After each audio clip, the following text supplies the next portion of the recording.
oro, sério mesmo, eu oro pra estar errado. Tipo assim, ó. Eu preferia ir... Subir, acabou, glória a Deus, aleluia. A grande tribulação não vai ser algo, não vai ser fichinha, né? Vai ser algo terrível. A Bíblia diz que não haverá um tempo depois. Quando acontecerá o arrebatamento da igreja? Será que antes da grande tribulação ou após a grande tribulação?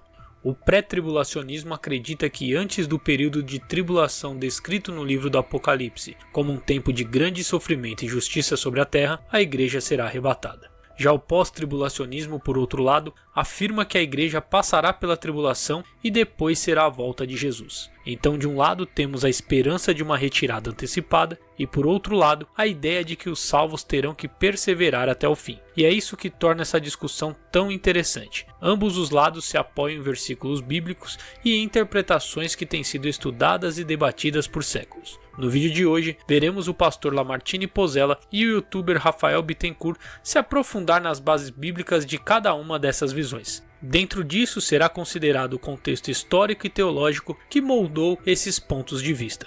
Ao final do debate, espero que você tenha uma compreensão mais clara e aprofundada sobre este assunto e que talvez possa tirar suas próprias conclusões sobre quais dessas posições fazem mais sentido.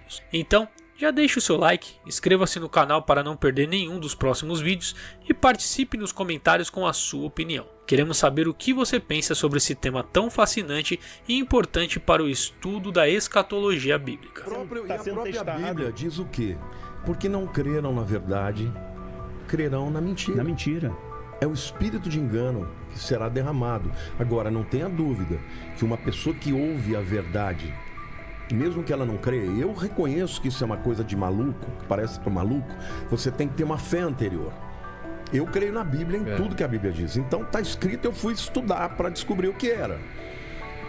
Só que uma pessoa como o Paquito, que está aqui ouvindo, que está entendendo, quando ele perceber que isso aconteceu, primeiro, que quando sumir, seja no começo ou no meio, isso a gente no final. Não, isso a gente pode diferente, gente. A gente pode, mas eu sempre digo, olha, eu creio que é antes, mas eu tenho que me preparar para que se for depois. Exato. Se acontecesse o arrebatamento agora nesse podcast, o que seria visualmente? Como seria? Visualmente ninguém vai ver nada. Não, só vai abrir e piscar de olhos, desapareceria. Não, a galera tá assistindo em casa, de repente você desaparece. E você também. Então, espero que sim. Eu já acredito que é depois dos 7 anos. Eu sou pós-tribulacionista.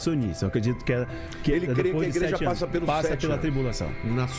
Na minha concepção, a igreja passa pela tribulação. Como que é? Não, na minha concepção, tanto porque nos primeiros 3 capítulos de Apocalipse, a palavra igreja aparece muitas vezes. A partir do 4, quando eu te falei que ele tem uma visão no céu, uma janela aberta e uma voz como de trombeta dizendo sobe para cá, eu entendo ali o arrebatamento. Por quê? A voz de trombeta, e Paulo diz em 1 Tessalonicenses 4, que é 16 em diante, que é a som da voz da trombeta do arcanjo, tá? A partir do capítulo 4 some a palavra igreja, não aparece mais. Ela só vai aparecer depois do Armagedon, quando vem todo mundo com Jesus. Um segundo aspecto é, Jesus fala para a igreja de Filadélfia, no capítulo 3, versículo 10, porque guardaste a palavra da minha perseverança, eu te guardarei da hora da grande tribulação que há de vir sobre todo mundo, para provar os moradores da terra. Ali tem algumas palavras gregas que são muito importantes. Primeiro, guardar da hora, não é guardar na hora. A preposição grega para da hora é ex, que é de dentro para fora. É a palavra para exit, que é saída. É a palavra para êxodo. É o mesmo prefixo. Sair. Então ali no grego é eu te tirarei da hora da tribulação. E isso está em Apocalipse 3:10. A igreja verdadeira dos últimos dias, que na minha opinião é Filadélfia, ela não vai passar por essa tribulação, porque Deus vai tirar. Agora, ele diz que a razão da tribulação é para provar os moradores da terra. A palavra moradores, no grego ali, fala de pessoas que têm as suas raízes profundas na terra. Tem palavras no grego que falam de morar, mas é tipo pernoitar, você dormir no hotel. Ali é literalmente botar raízes profundas. Então, na minha opinião, a igreja que creu em Jesus. E um outro aspecto também é que as 70 semanas que foram destinadas, que o anjo falou para Daniel, ele fala: 70 semanas são destinadas para o teu povo, Daniel, e para a tua cidade. O teu povo é Israel. E a tua cidade é Jerusalém, que é o centro da tribulação. A última semana, ela virá para provar os ímpios, mas virá para fazer com que Israel se converta. Essa é a minha maneira de entender. Quem vai se converter no meio da tribulação, e vai ter uma grande multidão de gente que vai se converter, gente que ouviu tipo antes, Paquito. tipo assim, e outros que vão receber a pregação dos 144 mil, das 2 testemunhas, esses vão morrer. Então, na tua visão, acontece os primeiros 3 anos e meio. Não, a minha visão é tirada antes. Antes da tribulação. Não passa, eu te guardarei da hora da grande tribulação. Não passa nenhum perrengue. E o que sustenta a tua visão que a igreja vai da vai primeira para a segunda? A igreja será arrebatada na última trombeta, no final dos 7 anos. Tá.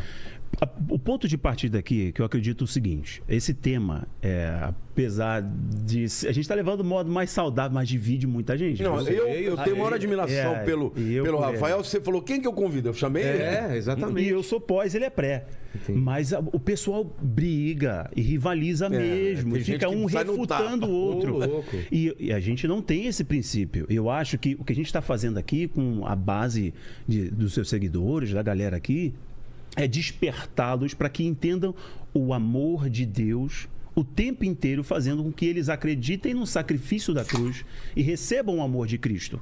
E sejam privados de sofrimento desnecessário, porque Deus não quer que eles sofram. É por isso que está escrito o Apocalipse, para as pessoas entenderem o que vai acontecer, estarem apercebidos, atentos sobre o que vai acontecer. Então, meu princípio não é refutar um pré-tribulacionista. Não é o tempo se eu saio antes ou se eu saio depois da grande tribulação. É como eu me preparo para me encontrar com Cristo. Que é indiferente se é antes ou depois. É o grande acontecimento. Não, e tem um detalhe também, embora eu seja pré, eu sei em favor dele. Eu sempre digo o seguinte: se eu tiver certo e ele tiver errado, tá tudo certo, porque ele vai subir antes. Mas se eu tiver errado e ele tiver certo, quem não se preparar, tá ferrado. Se lascou. Exato. Se lascou. Se lascou, entendeu? Porque tem que se preparar. Então, a primeira coisa a falar é exatamente sobre isso. Bom, eu acredito o seguinte: eu acredito que os primeiros chamados pais da igreja, os primeiros escritores da igreja, sempre defenderam a visão, não sei se o pastor Lamartine concorda, do pós-tribulacionismo, que a igreja passaria pela tribulação. Paulo, escrevendo em 2 Tessalonicenses, capítulo 2, é bem interessante quando ele fala, alertando a igreja de Tessalonicenses, que estava muito confusa. Era uma igreja que estava vivendo uma confusão. Aliás, as duas cartas é por causa disso. A igreja estava muito confusa quanto ao arrebatamento, ao fim dos tempos. Alguns acreditavam até que já tinha acontecido. Já tinha acontecido. Olha que interessante. Vou ler cartas como se fosse dele, dizendo, não, já foram arrebatados. Olha, eu vou ler para a galera como aqui. Como assim? Nós não subimos. A galera depois em casa lê esse texto, 2 Tessalonicenses, capítulo 2. Olha só, capítulo 2, versículo 1. Do versículo 1 em diante, assim, ó. Carta de Paulo, tá? O título que eu estou usando uma King James de 1611, uma Bíblia. A vinda de Cristo será precedida de manifestações do anticristo. Essa é a minha versão da King James de 1611. Então, o que essa versão está dizendo? A vinda de Cristo será precedida com a manifestação do anticristo. Então, já está me dando uma orientação que primeiro o anticristo se manifesta e depois Cristo volta. Então, já depois me tira... eu vou explicar isso. Eu sei. Entende? Por isso a galera se refuta. Volta arrebatamento. Não, é que existem dois eventos diferentes. Uma coisa é arrebatamento, outra coisa é vinda de Cristo. O pré-tribulacionista, ele acredita na vinda de Cristo em dois eventos. Entendi. O pós-tribulacionista, ele não acredita que é um evento que todo olho verá, como o livro de Apocalipse, capítulo 6 diz, os montes serão aplainados. Não vai ser um evento secreto, será um único evento. Eles acreditam e todo olho verá. Sim, exatamente. Aí, olha só para explicar a galera a confusão da igreja de Tessalônica. Diz assim, ora, suplicamo-vos, irmãos, pela vinda do nosso Senhor Jesus Cristo e pela vossa reunião com Ele, o arrebatamento, ele continua, olha aqui, ó. que não vos movais facilmente da vossa mente, ou seja, não sejam enganados, nem vos perturbeis, quer por espírito, quer por palavra, mestres ensinando a eles doutrinas erradas, quer por espírito, nem por palavra, quer por carta, como de nós, como se o dia de Cristo estivesse já perto. Entendi. Estavam ensinando para aquela igreja que Paulo está fortalecendo através das suas cartas, etc., que Cristo já tinha vindo. Que estava vindo. A minha versão diz, procedesse nosso supondo tenha chegado o dia do Senhor. Eles acreditavam que já tinha vindo. Tinha vindo o dia do Senhor. Aí o versículo 3 diz assim, ninguém vos engane de maneira alguma, pois aquele dia, o dia da volta do Senhor, não virá sem que primeiro venha a apostasia. Apostasia que já está acontecendo. Já está acontecendo. Que é esse esfriamento. Não só o esfriamento, mas é deturpação. Abandono. Apostasia é a palavra para divórcio. Temos aqui um especialista em grego. Para divórcio. Quer dizer, as pessoas vão se romper com a doutrina cristã. Quem já casou. Quem já casou. Vão divorciar da doutrina Paulo fala assim, olhem para o sinal para dentro. Olhem para dentro primeiro quando quiserem saber sobre o dia da vinda do Senhor. Olhem para dentro, olhem para a igreja. Olhem o sinal dentro da igreja. Olhem o sistema religioso. Então vai ter muito engano, muita deturpação. Olha o que está acontecendo, cara. Hoje dá tudo, tá uma bagunça generalizada. Aí Paulo dá mais uma dica aqui, ele fala o seguinte no versículo 3: não vos engane de maneira alguma, porque primeiro vem a apostasia. Então será revelado o homem do pecado, o homem da iniquidade, que é o anticristo. Que é o anticristo, que é este enganador que a Bíblia se refere. Qual o principal de tudo? Eu volto ao ponto inicial dessa explicação. Estar preparado para. Pega a fala do pastor Lamartine. Eu oro, sério mesmo, eu oro pra estar errado. Tipo assim, eu preferia ir. Subir, acabou, glória a Deus, aleluia. Fica aí o anticristo, o sistema da besta e vocês que... E a primeira pergunta que eu queria trazer, pastor Giovanni, eu gostaria que você desse aí um panorama de como vai ser a grande tribulação, né? Porque eu sou pré-tribulacionista, eu sei que você é, e acredito que a maioria dos nossos irmãos que estão nessa live são pré-tribulacionistas. Então, nós acreditamos que não passaremos pela grande tribulação. Porém, muita gente vai passar, né? Mesmo dentro dessa fé nossa, vai muita gente ficar aí. E a grande tribulação não vai ser brincadeira, né? Vai ser um negócio bem sério. E para quem acha que vai ser fácil de passar, não, é só não negar o anticristo, é só não aceitar a marca, é só se esconder no meio do mato. Eu acredito que vai ser pego de surpresa, né? Essa questão de correr para o meio do mato e de se esconder nas cavernas, a própria Bíblia diz, né, que os grandes e os poderosos vão pedir para as montanhas cair sobre eles, né, para eles fugir da ira do Deus. Então, nessa altura, eles já sabem que é Deus quem está fazendo isso, mas mesmo assim eles não deixam o orgulho de lado, não se rendem, né, ao nome do Senhor Jesus. Como o senhor disse, a grande tribulação não vai ser algo, não vai ser fichinha, né? Vai ser algo terrível. A Bíblia diz que não haverá um tempo depois, né? Nunca houve antes e não haverá depois um evento como o período tribulacional. Muitas pessoas que são pós-tribulacionistas, ou os mid, né, ou os mesotribulacionistas, eles acreditam que a igreja, ela passa pela grande tribulação, ou por parte, né, pela metade da grande tribulação, porque nós não somos melhor, né? Quem fala isso é aqueles que moram em países como o Brasil, que graças a Deus, Deus nos deu a graça de morarmos, de nascermos num país aonde nós conseguimos, meu amigo Tiago, falar de Jesus livremente, ter aqui a liberdade de pregar o evangelho. Então, você vê que pós-tribulacionistas ou meso que moram em países como o nosso, eles dizem assim: nós não somos melhores do que os discípulos, ou do que a igreja que foi perseguida, né, que foi mutilada, que foi decapitada, né, por amor ao nome de Jesus. Queridos, esse tempo continua. Esse tempo não terminou. A igreja não foi perseguida. A igreja é perseguida. A igreja não foi mutilada, a igreja continua sendo mutilada. Lá em Moçambique, nós temos um projeto lá, o senhor conhece o nosso projeto lá, há mais ou menos 450 quilômetros da onde está a nossa igreja, uma igreja toda foi dizimada. Eu mostrei os vídeos para os irmãos no WhatsApp, porque não dá para mostrar aqui no canal, mas esses vídeos rodaram um mundo. As pessoas lá caídas no chão pelo o movimento islâmico, que está crescendo muito o islamismo lá. A cada 10 lojas lá na África, 6 lojas são de chineses e 4 são de muçulmanos, de islâmicos. Então está crescendo muito esse movimento lá. E a perseguição ela continua existindo. O pastor foi dizimado, a igreja foi completamente... O pastor era brasileiro, estava lá no meio. E aí, nessa imagem forte, eu não sei se os irmãos viram, né?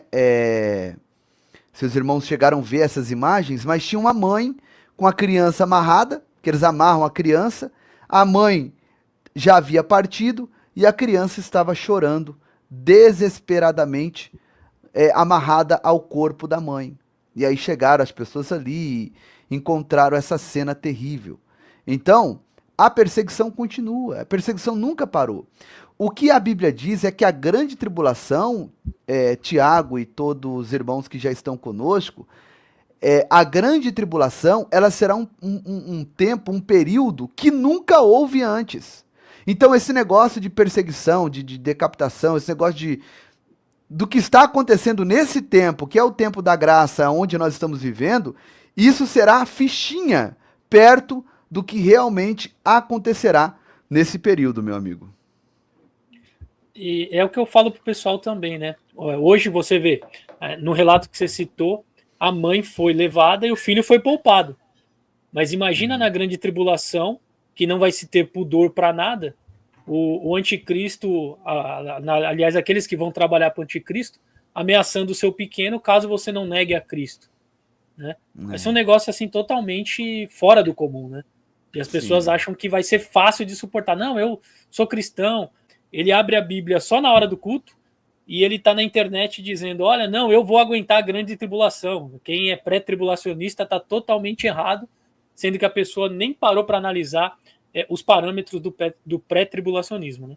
E sempre lembrando que também a gente não está dizendo que nós somos os certos, os corretos, os 100% corretos, porque até entre os grandes teólogos eles conseguem divergir e não perder a amizade por isso, né? Márcio, o Márcio Luz está aqui, ele está dizendo, olha, boa noite, a paz do Senhor Jesus, eu sou adventista do 7º dia, sempre estou assistindo. O pastor Giovanni, não discuto questão de pré ou pós, admiro o seu conhecimento. Isso aqui é raro ver. Música para os ouvidos, né? É música para os ouvidos. Porque a questão não é antes, no meio ou depois, a questão é agora. Eu estou pronto agora? Eu estou preparado agora? Essa é a questão. Isso aí são só divergências teológicas, que se os nossos irmãos que são pós eles estiverem certo, vamos passar pela grande tribulação, não há problema, né? Fazer o quê? Se eles acreditam, eu não acredito num Jesus que deixaria a sua noiva passar por um tempo como esse. Mas, se de repente nós estivermos equivocados na nossa interpretação, vamos passar. O importante é estarmos preparados para o encontro com o Senhor nos ares. O importante é estar preparado, né? Estar pronto. Estar como esses crentes que você trouxe no relato agora, que eu tenho certeza que quando o pessoal entrou ali, eles poderiam ter reagido, poderiam ter feito qualquer outra coisa, mas aceitaram ali por amor a Cristo se tornarem mártires desse tempo que nós estamos vivendo, né? Sim, sim.